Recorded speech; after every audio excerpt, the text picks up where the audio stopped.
Good morning, students. Today we will study periodic table,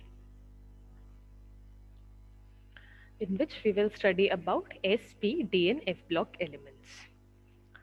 तो सबसे पहले periodic table किसने दिया था? So Mendeleev in 1869, Mendeleev along with Lothar Meyer, he published a classification of elements, and ये जो था classification of elements, it was based on the similarity of properties and reactivities of certain elements. उसके बाद क्या किया, mostly ने 1887 से लेकिन 1915 के बीच में ये डिटरमिन किया कि ये जो एलिमेंट्स हैं इनका एक इंडिविजुअल एक यूनिक एटॉमिक नंबर होता है, और उसी ऑर्डर में एटॉमिक नंबर के ऑर्डर में फिर मोस्टली ने ये सारे एलिमेंट्स को अरेंज किया पीरियोडिक टेबल में, जो कि आज की डेट में हम फॉलो करते हैं। तो पीरियोडिक टेबल को हम कैसे रीड कर सकते हैं? तो अगर हम देखें तो पीरियोडिक टेबल कैसे डिवाइडेड है, left most if you see तो वहाँ पे आपके मेटल्स आते हैं, राइट मोस्ट में आपके नॉन मेटल्स आते हैं, और उसके बीच में मेटलॉइड्स आते हैं। ठीक है, और एकदम जो राइट मोस्ट है वहाँ पर हमारे नोबल गैसेस आते हैं। ठीक है, तो अगर आप देखोगे ये फिगर, तो एक्सेप्ट फॉर हाइड्रोजन जो कि नॉन मेटल है, बाकी जितने भी एलिमेंट्स है येलो में वो सारे के सारे क्या है, मेटल्स हैं। देन जो ब्लू में है वो नॉन मेटल्स है, जो पर्पल में है, लाइट पर्पल में है, वो गैसेस है, नोबल गैसेस। और ब्लू और येलो के बीच में, यानी कि मेटल और नॉन मेटल के बीच में जो प्रॉपर्टीज एग्जिबिट करने वाले एलिमेंट्स हैं उनको बोलते हैं हम मेटलॉइड्स। ठीक है, मेटलॉइड्स मतलब वो जिनके प्रॉपर्टीज मेटल्स और नॉन मेटल्स दोनों के बीच की होती है। अब हम देखते हैं कि क्या क्या टर्म्स यूज करते हैं हम पीरियोडिक टेबल में।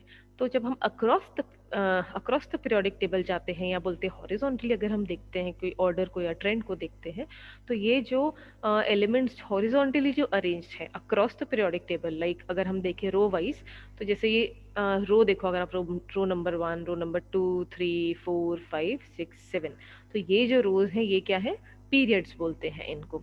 ठीक है, जो पीरियड्स होते हैं उसमें जो एलिमेंट्स लाई करते हैं, एक ही पीरियड में जितने भी एलिमेंट्स रहते हैं उन सबका number of valence shell same रहता है। नंबर ऑफ वैलेंस शेल जो है आपका वो सेम रहता है, लेकिन नंबर ऑफ इलेक्ट्रॉन्स बढ़ते जाते हैं अलोंग द पीरियड। अगर हम डाउन द ग्रुप जाते हैं, मतलब डाउन है ना, वर्टिकली डाउन जाते हैं अगर हम पीरियोडिक टेबल में, तो ये इसको हम क्या बोलते हैं, ग्रुप बोलते हैं। ठीक है, तो जैसे है ना ग्रुप नंबर, जैसे ये हमारा 1 ए है, देन 2 ए है, देन 3 बी, 4 बी, ऐसे करके ये जितने भी है ये क्या है, ये ग्रुप्स है। और एक ग्रुप में जितने मेंबर्स है तो वो एक फैमिली हो जाती है। तो 1 ए ग्रुप में जितने भी मेंबर्स हैं उनको एल्कली फैमिली बोलते हैं। इनमें एक इलेक्ट्रॉन रहता है वैलेंस शेल में। उसके बाजू वाले जो है वो अल्कलाइन अर्थ मेटल्स बोलते हैं उनको, उसमें 2 इलेक्ट्रॉन होते हैं वैलेंस शेल में। सिमिलरली जो सेवेंथ वाला जो ग्रुप है ना, जो 17th ग्रुप है, या बोलना चाहिए 7th ए जो ग्रुप है, वो क्या है हमारा, वो हैलोजन फैमिली है। ठीक है, उसमें 7 इलेक्ट्रॉन्स होते हैं वैलेंस शेल में। देन 8th वाला जो लास्ट है वो नोबल गैस फैमिली है, वहां पे सारे नोबल गैस कॉन्फ़िगरेशन वाले एलिमेंट्स होते हैं। तो इसमें क्या होता है, ग्रुप में क्या होता है, these elements have the same number of electrons in the outermost shell, the valence shell. इनमें सिमिलैरिटी क्या होती है, इन सबका शेल तो बढ़ता जाता है ना, शेल सेम नहीं रहता इसमें। आउटर मोस्ट वैलेंस शेल जो है उसमें नंबर ऑफ इलेक्ट्रॉन सेम रहता है। तो एक ही फैमिली में चाहे कितने भी शेल्स बढ़ते जाएं, लेकिन जो आउटर मोस्ट इलेक्ट्रॉन है उसका नंबर सेम रहता है।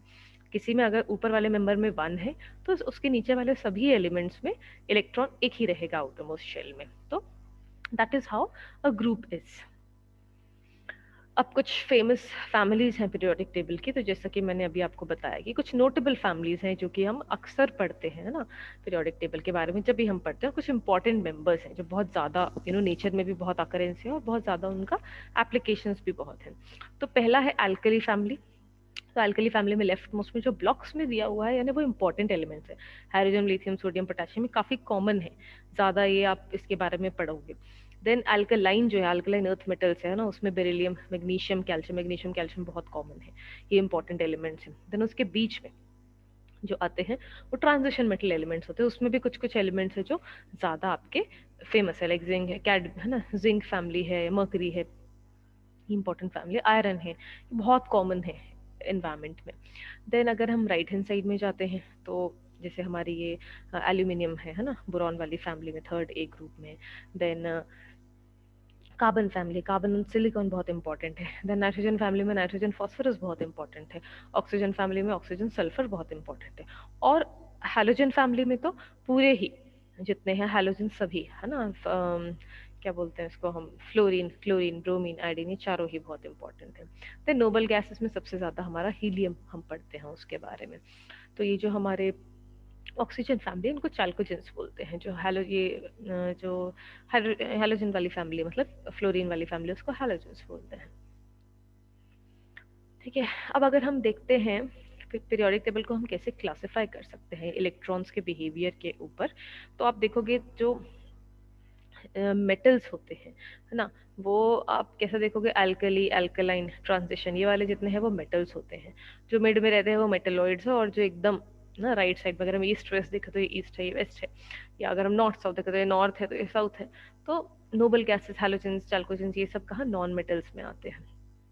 तो जो मेटल्स होते हैं उनकी क्या टेंडेंसी होती है कि वो अपना इलेक्ट्रॉन देने की टेंडेंसी होती है टू फॉर्म कैटायन। जो ये होते हैं नॉन मेटल्स होते हैं, इनकी टेंडेंसी होती है to accept electron and form anion. और जो मेटलॉइड होते हैं वो दोनों भी कर सकते हैं, वो इलेक्ट्रॉन दे भी सकते हैं और ले भी सकते हैं। तो पीरियोडिक टेबल क्या है? Periodic table it is the map of the building block of matter. ठीक है, इसमें क्या क्या होता है, मेटल, मैटर कैसा हो सकता है, मेटल के फॉर्म में हो सकता है, मेटलॉइड हो सकता है, या नॉन मेटल हो सकता है। अगर हम ग्रुपिंग करें इनका, तो जो मेन वाले हैं वो उनको हम मेन एलिमेंट्स या रिप्रेजेंटेटिव एलिमेंट्स बोलते हैं। देन बीच वाले ट्रांजिशन मेटल एलिमेंट्स, और उसके नीचे जो है वो लैंथेनाइड्स, एक्टिनाइड्स है। फैमिलीज क्या होती है, एलिमेंट्स एक सेम ग्रुप में जिनकी की सिमिलर केमिकल प्रॉपर्टीज होती हैं because of the same number of balance share electron. तो जैसे कि अल्कली फैमिली है, अल्कलाइन फैमिली है, चाल्कोजेंस है, हैलोजेंस है, नोबल गैसेस है। पीरियड क्या होता है, वो एलिमेंट्स जो एक ही रो में लाए करते हैं और उनका जो सेम शेल में सारे वैलेंस इलेक्ट्रॉन्स रहते हैं। तो अब हम देखते हैं कि एलिमेंट्स जो है कैसे ग्रुपिंग की गई है।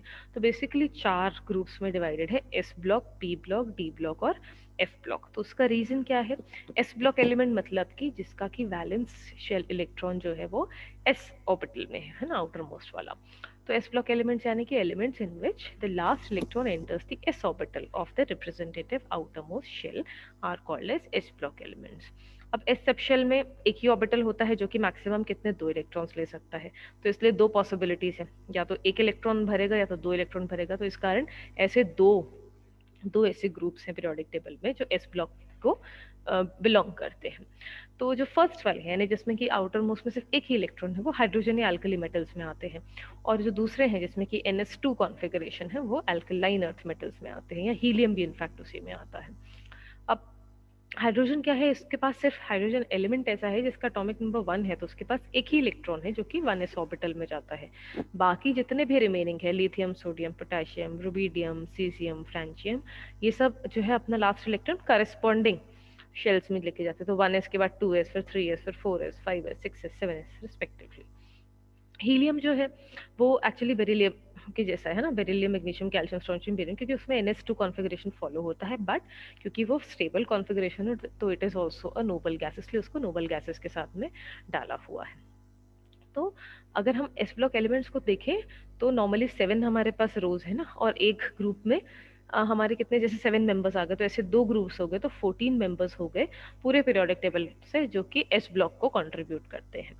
अगर हम इलेक्ट्रॉनिक कॉन्फ़िगरेशन देखें तो एस ब्लॉक एलिमेंट्स का आउटर मोस्ट कॉन्फ़िगरेशन कैसा होता है, NS1 to 2, यानी कि एन जो होगा हमारा क्या हो सकता है, एन यानी कि प्रिंसिपल क्वांटम नंबर की वैल्यू 2 से 7 के बीच में हो सकती है। अगेन यहाँ पे नीचे वही दिया हुआ है हीलियम का एक्सेप्शनल केस कि क्यों उसको नोबल गैसेस के साथ डाला हुआ है। ठीक है, अब एस ब्लॉक एलिमेंट्स के बारे में अगर हम प्रॉपर्टीज देखें तो ये सॉफ्ट होते हैं, लो मेल्टिंग बॉइलिंग पॉइंट होते हैं, आयनाइजेशन एनर्जी लो होती है, हाईली इलेक्ट्रो पॉजिटिव होते हैं, फटाफट इलेक्ट्रॉन लूज करके +1 या +2 के टायन बना देते हैं, काफ़ी रिएक्टिव होते हैं ताकि जल्दी से स्टेबलाइज हो जाए इलेक्ट्रॉन लूज करके नोबल गैस कॉन्फ़िगरेशन में। और इनका मेटालिक कैरेक्टर या जो बोलना चाहिए रिएक्टिविटी है वो जैसे जैसे नीचे जाते जाते हैं डाउन द ग्रुप वो इंक्रीज होती है, क्यों, क्योंकि डिस्टेंस बढ़ जाता है न्यूक्लियस से तो अट्रैक्शन कम हो जाता है, तो इसलिए ईजी रहता है उनके लिए रिएक्ट करना। और नॉर्मली आयनिक होते हैं except for beryllium. And mostly ये कलर इम्पार्ट करते हैं फ्लेम को। स्ट्रॉन्ग रिड्यूसिंग नेचर के हैं, मतलब कि ये रिड्यूस करते हैं क्योंकि खुद फटाफट ऑक्सीडाइज होने की टेंडेंसी रहती है इनकी, ताकि ऑक्सीडाइज होकर नोबल गैस कॉन्फ़िगरेशन अटेन कर लेंगे। एंड सिंस इलेक्ट्रॉन लूज करते हैं तो इसलिए they are good conductor of electricity and also heat.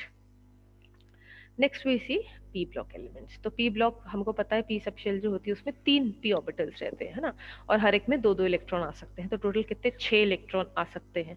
तो इसलिए पी ब्लॉक वाले एलिमेंट्स कितने ग्रुप्स होंगे, 6 होते हैं, जो कि नंबरिंग अगर हम देखें पीरियोडिक टेबल में तो ग्रुप नंबर 13 से लेके 18 तक। ठीक है, तो अगर हम इसमें देखें कि कौन से आउटर मोस्ट सबशेल अगर हम देखें तो 2p 3p 4p 5p 6p subshell में आउटर मोस्ट इलेक्ट्रॉन इनका आता है। अगर हम इसका इलेक्ट्रॉनिक कॉन्फ़िगरेशन देखें तो ns1 np6 to ns2 np6 ये हमारा कॉन्फ़िगरेशन इसका चलता है। और इनको अगर हम काउंट करें तो ये आते हैं टोटल एक ग्रुप में 6 और ऐसे करके 6 ग्रुप्स हैं, तो 36 ऐसे पी ब्लॉक एलिमेंट्स होते हैं पीरियोडिक टेबल में। देन ग्रुप नंबर 18 जो है ये नोबल गैसेस में आती है ना, एक्सेप्ट फॉर हीलियम जिसका कि NS2 कॉन्फ़िगरेशन है ना, और मतलब बाकी सबका NS2 NP6 कॉन्फ़िगरेशन है, लेकिन हीलियम एक्सेप्शन इसलिए है क्योंकि उसका सिर्फ NS2 कॉन्फ़िगरेशन है। और जितने भी एनर्जी लेवल्स हैं वो फिल्ड रहते हैं ग्रुप 18 में, है ना, और इसलिए ना तो कोई इलेक्ट्रॉन आ सकता है ना जा सकता है, और इसी कारण ये बहुत ज़्यादा स्टेबल होते हैं और इसलिए काफ़ी कम रिएक्टिव भी होते हैं।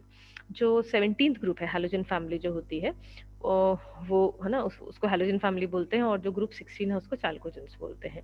और इनके जो एलिमेंट्स होते हैं इनका very negative electron gain enthalpy होता है, यानी कि ये फटाफट से, बहुत नेगेटिव मतलब फटाफट से इलेक्ट्रॉन गेन करके अपने आप को स्टेबल कॉन्फ़िगरेशन में अटेन करा देते हैं। तो ये जो एस और पी ब्लॉक के एलिमेंट्स होते हैं इनको बोला जाता है रिप्रेजेंटेटिव या मेन ग्रुप एलिमेंट्स। अब अगर हम इसके कैरेक्टरिस्टिक्स देखें तो जो पी ब्लॉक एलिमेंट्स होते हैं इसमें दोनों ही तरह के होते हैं, है ना, मेटल्स भी होते हैं नॉन मेटल्स भी होते हैं, लेकिन जो नंबर ऑफ नॉन मेटल्स है वो ज़्यादा है एज कम्पेयर टू मेटल्स। जैसे अभी आपने देखा ना, उसमें 14 थे मेटल्स और नॉन मेटल्स कितने 36 थे। तो अगर हम देखें मेटालिक नेचर के बारे में तो ये टॉप टू बॉटम जब हम जाते हैं तो मेटालिक नेचर इनका बढ़ता है, और non metallic character across the period जो है वो रिड्यूस हो जाता है, सॉरी इंक्रीज हो जाता है। ठीक है, और इनकी आयनाइजेशन एनर्जीज भी ज़्यादा रहती हैं as compare to S block elements, और मोस्टली कोवलेंट कंपाउंड्स बनाते हैं। कई बहुत सारे ऐसे एलिमेंट्स हैं जिनका कि मोर देन 1 ऑक्सीडेशन स्टेट होता है। इनका नेचर ऑक्सीडाइजिंग, यानी खुद इनकी फटाफट रिड्यूस होने की टेंडेंसी है, why so that they attain stable noble gas configuration. ठीक है, तो और इनका जो रिड्यूसिंग नेचर है वो टॉप टू बॉटम जो है वो इंक्रीज होता है।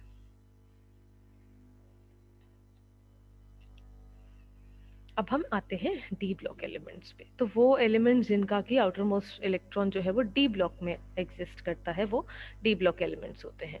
तो अब हमको पता है कि डी ब्लॉक में कितने रूम्स होते हैं, कितने ऑर्बिटल्स होते हैं। डी ब्लॉक मतलब ये सॉरी डी सब शेल में 5, और हर एक 2 इलेक्ट्रॉन्स कंटेन कर सकता है, तो 5 इंटू 2 मैक्सिमम कितनी पॉसिबिलिटी है 10। तो इसलिए डी ब्लॉक एलिमेंट्स 10 ग्रुप्स में आते हैं। ठीक है, और इनका नंबरिंग हम करते हैं 3 से लेके 3 4 5 6 7 8 9 10 11 12 तक। और जो इनके एलिमेंट्स होते हैं इनके पास एक या दो ऑर्बिटल्स इलेक्ट्रॉन्स जो होते हैं वो एस ऑर्बिटल में होते हैं, और बाकी के जितने भी रहते हैं वो डी n-1 डी ऑर्बिटल में रहते हैं। तो अगर हम जनरल कॉन्फ़िगरेशन देखें उसका तो n-1 डी 1 to 10 और ns 1 to 2 ये इसका कॉन्फ़िगरेशन है। और n की वैल्यू यहाँ पे लाई करती है प्रिंसिपल क्वांटम नंबर 4 to 7। अब क्या होता है कि ये जो इनकी प्रॉपर्टीज अगर देखी जाए तो एस और पी ब्लॉक एलिमेंट्स की इंटरमीडिएट प्रॉपर्टीज होती है, यानी कहना चाहिए कि ट्रांजिशन में रहती है दोनों के, इसीलिए इनको ट्रांजिशन मेटल एलिमेंट्स बोलते हैं। अब ये फर्दर अपने आप में भी 4 रोज में डिवाइडेड है। तो फर्स्ट सीरीज जो है फर्स्ट ट्रांजिशन सीरीज बोलते हैं, जो उसके नीचे वाली रो है उसको सेकेंड ट्रांजिशन सीरीज, उसके नीचे थर्ड और उसके नीचे fourth transition series. First transition series में आता है स्कैंडियम से लेकर जिंक तक 21 से लेकर 30 एटॉमिक नंबर तक, जिसमें कि 3d ऑर्बिटल फिल होता है। सेकेंड ट्रांजिशन सीरीज में 4d वाली फिलिंग होती है, ठीक है, जो कि इट्रियम से कैडमियम तक आता है। Third transition series lanthanum to हाफ मतलब ये रहता है 10 एलिमेंट्स रहते हैं। ठीक है, तो हाँ जिंक लैंथनम टू मर्करी तक रहता है ना, lanthanum followed by hafnium to mercury. अब ये लैंथनम के बाद क्यों यहाँ पे गायब हो कुछ 14 एलिमेंट्स बताती हूँ अभी आपको। ठीक है, तो यहाँ पे 5d फिलिंग होती है। अब जो फोर्थ सीरीज होती है उसमें भी जो 7th पीरियड को कंप्राइज करती है उसमें भी 10 एलिमेंट्स रहते हैं, और ये आता है एक्टिनियम, और उसके बाद कहना चाहिए रदरफोर्डियम टू कॉपरनीशियम। तो ये एक्टिनियम और लैंथेनियम के बाद आप देखोगे कि यहाँ पे गैप है ना। तो ऐसा क्यों है ये गैप, तो देखेंगे कि आगे जाके नेक्स्ट में आगे हम देखेंगे कि वो हमारे लैंथेनाइड एक्टिनाइड्स में आते हैं। ठीक है, तो अगर हम काउंट करें तो हर रो में 10 एलिमेंट और ऐसी 4 रोज, तो 10 इंटू 4 40। तो 40 एलिमेंट्स जो है वो डी ब्लॉक को बिलोंग करते हैं। अगर हम इनका प्रॉपर्टीज देखें तो हार्ड होते हैं, मैलिएबल यानी कि मेल्ट हो सकते हैं पतली शीट्स में, डक्टाइल मतलब पतली पतली वायर्स में ये आ सकते हैं, है ना। बहुत high melting point, boiling point होते हैं, गुड कंडक्टर्स होते हैं हीट इन इलेक्ट्रिसिटी के। एंड आयनाइजेशन एनर्जी जो होती है एसआरपी ब्लॉक के बीच में रहती है। ऑक्सीडेशन स्टेट इनमें वेरिएबल होता है।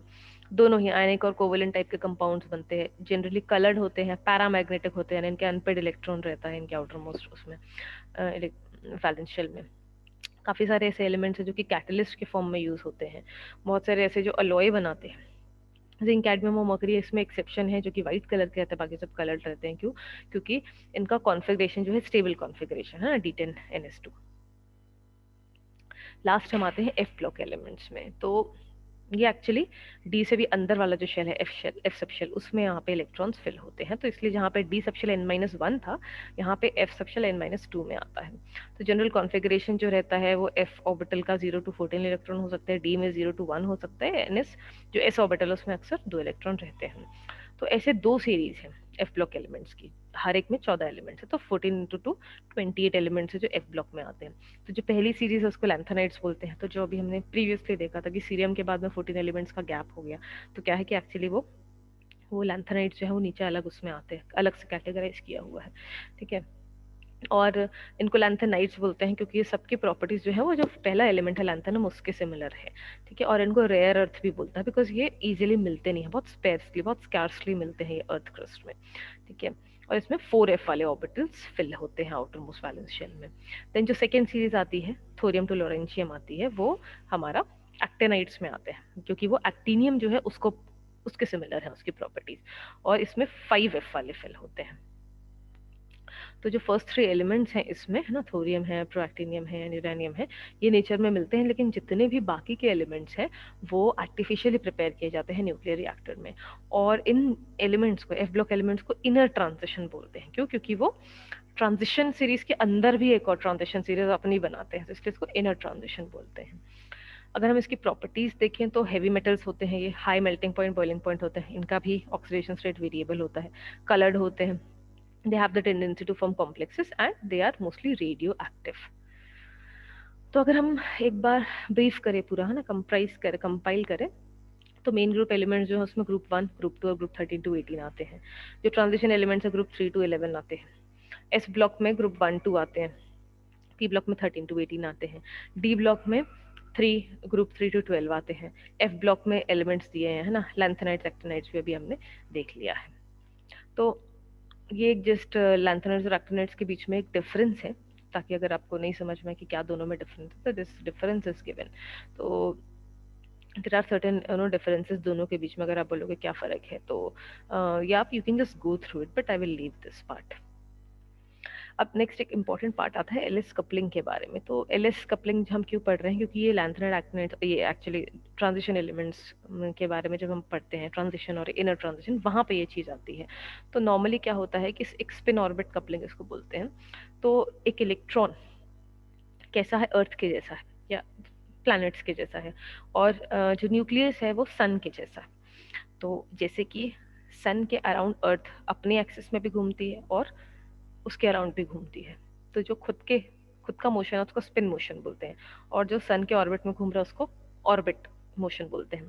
तो एक्चुअली कैसा है कि ये जो इलेक्ट्रॉन का मूवमेंट है एक मैग्नेट की तरह है, एक magnetic line of force, magnetic वहाँ पे मोमेंट जनरेट होता है जब ये मोशन होता है इलेक्ट्रॉन का around the nucleus, because nucleus is positively charge, electron is negatively charge. तो जो खुद के स्पिन मोशन से जो मैग्नेटिक फोर्स जनरेट हो रहा है उसको हम स्पिन मोशन बोलते हैं, स्पिन मैग्नेटिक मोमेंट बोलते हैं। और जो उसके ऑर्बिटल में घूमने से जो हो रहा है उसको ऑर्बिट मैग्नेटिक मोमेंट बोलते हैं। तो इसका जब कॉम्बिनेशन होता है तो उसको स्पिन ऑर्बिट कपलिंग बोलते हैं। तो ये हम डिटेल में आगे पढ़ेंगे, अभी जस्ट थोड़ा सा एक ब्रीफ समझ लेते हैं डायमैग्नेटिक क्या होते हैं, जो कि मैग्नेटिक फील्ड में डालो तो उसके बाहर भागने की कोशिश करते हैं, रिपेल करते हैं। पैरामैग्नेटिक होते हैं उसकी तरफ अट्रैक्ट होते हैं, वीकली अट्रैक्ट होते हैं। ठीक है, अब ये जो पैरामैग्नेटिक बिहेवियर है, इसको एक्चुअली मैग्नेटिक मोमेंट म्यू के टर्म्स में इसको रिप्रेजेंट किया जाता है। जितना ज्यादा म्यू का वैल्यू होगा उतना ज्यादा पैरामैग्नेटिज्म होगा। ठीक है, तो मैग्नेटिक मोमेंट में दोनों चीजों का कंट्रीब्यूशन आता है, स्पिन के कारण भी। तो ये जो स्पिन मोशन के कारण मैग्नेटिक मोमेंट या एंगुलर मोमेंटम जनरेट हो रहा है उसको स्पिन एंगुलर मोमेंटम बोलते हैं। जो ऑर्बिट मोशन के कारण हो रहा है उसको ऑर्बिटल एंगुलर मोमेंटम होते हैं। ठीक है, अब कई बार क्या होता है कि जब एक एनवायरनमेंट आपकी सिमेट्रिकल नहीं होती है, स्फेरिकली सिमेट्रिकल नहीं होती है, तो उसके कारण क्या होता है कि जो ऑर्बिटल वाला जो कंट्रीब्यूशन है वो थोड़ा कम हो जाता है, या इसको बोलते हैं quenching of atomic of orbital angular momentum. तो नॉर्मली अगर हम बोलते हैं, कंसीडर करते हैं कि जब ऑर्बिटल का कुछ भी कंट्रीब्यूशन है, सिर्फ स्पिन मोशन के कारण हो रहा है मैग्नेटिक मोमेंट, तो दैट इज उसको हम रिप्रेजेंट करते हैं under root n into N plus two, where n is principal quantum number and the unit is Bohr magneton. अगर कभी ऐसा होता है कि ऑर्बिटल मोशन भी कंट्रीब्यूट कर रहा है आपके मैग्नेटिक मोमेंट में, तो वहां पर एलएस कपलिंग बोलते हैं। और इसलिए वहां पर जो हम फॉर्मूला यूज करते हैं उसमें under root L into L plus one plus four S into S plus one, L जो हमारा वो ऑर्बिटल मैग्नेटिक मोमेंट आता है, और एस कैपिटल एस जो हमारा स्पिन मैग्नेटिक मोमेंट से आता है। इसके बाद एक important property, and this is probably the last topic जो मैं बताऊंगी आपको इससे रिलेटेड पीरियोडिक टेबल में जो हम पढ़ रहे हैं, दैट इज लैंथेनाइट कॉन्ट्रैक्शन, है ना।